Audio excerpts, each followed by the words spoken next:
Buenas noches. Siéntense cómodos, apaguen si quieren las luces más brillantes.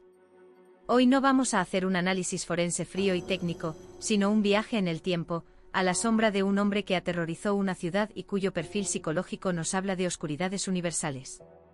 Imaginen esta sala no como un aula, sino como el salón de una vieja casa de estudios, con la lluvia golpeando los cristales, y yo, su profesor de criminología y psicología criminal, les voy a contar la historia de Juan Díaz de Garayo, el sacamantecas de Vitoria y cómo su sombra se proyecta, de manera siniestra y coincidente, sobre la leyenda más famosa del terror, Jack el Destripador. Tomen asiento, relájense y escuchen. Nuestra historia comienza en Vitoria, España, en la década de 1870. Es una época de contrastes brutales, el progreso industrial llega a trompicones, las calles son un laberinto de luces y sombras, de gas y miseria.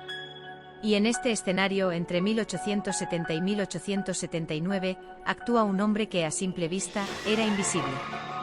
Juan Díaz de Garayo. Físicamente les describiría a un hombre de estatura media, complexión fuerte y robusta, no alto pero ancho de espaldas. Tenía una mirada que los testigos luego recordarían como torva, hosca. Un rostro marcado por el trabajo duro y psicológicamente por algo mucho más profundo. Era analfabeto de origen rural, que trabajaba como guarda de una finca, La Chiquita. Un hombre que se movía entre el campo y la periferia urbana, un depredador que conocía los límites, los caminos solitarios, las eras desiertas. Sus víctimas. Aquí la psicología criminal nos da la primera clave. Garayo no tenía un tipo fijo. A diferencia de otros asesinos en serie con una fijación muy clara, su paleta fue tristemente diversa. Asesinó al menos a 6 mujeres, que sepamos, aunque se le sospechan más. La primera fue Brígida Durán, una pobre mujer de 45 años, en 1870. Luego una adolescente de 14, Juliana Ocampos. Después Matea Sánchez, de 16 años. Más tarde Faustina Sáez de Prado, de 28. Y así. ¿Qué patrón vemos? No era la edad, ni la clase social específica, eran todas mujeres humildes.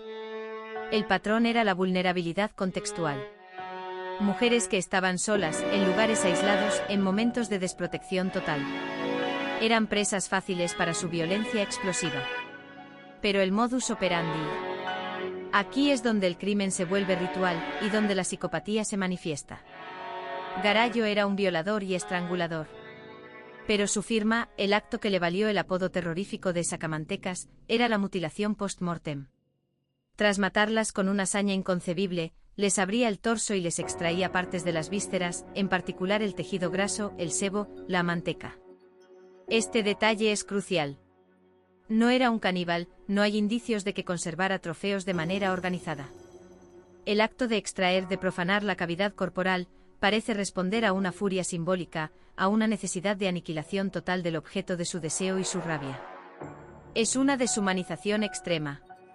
La psicología aplicada nos diría que estamos ante una personalidad sádica, con impulsos sexuales fuertemente distorsionados y una ira incontrolable hacia una figura femenina que probablemente proyectaba en todas sus víctimas. Ahora, viajemos en el tiempo y el espacio. 1888, Londres, Whitechapel. Mientras en España Garayo ya había sido ejecutado, en 1881 por Garroteville, en la bruma londinense emerge una figura que cambiaría para siempre la percepción del asesino en serie, Jack el Destripador. Las similitudes, en un plano criminológico puro, son escalofriantemente coincidentes. Primera coincidencia, el contexto histórico. Ambos operan en la misma era victoriana, una época de represión sexual feroz, de hipocresía social monumental, de miseria urbana extrema.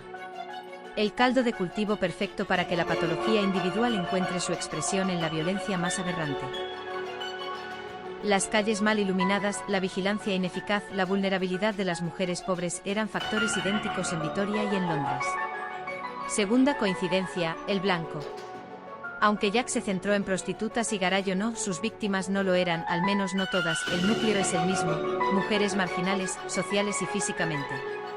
Seres considerados desechables por la sociedad de la época, cuya desaparición o muerte no movilizaba inicialmente a las autoridades. Eran presas fáciles en un ecosistema humano depredador. Tercera y más impactante coincidencia, la firma criminal. La mutilación abdominal y la extracción de órganos. Jack el Destripador elevó esta firma a un nivel de cirugía macabra, con conocimientos anatómicos discutidos.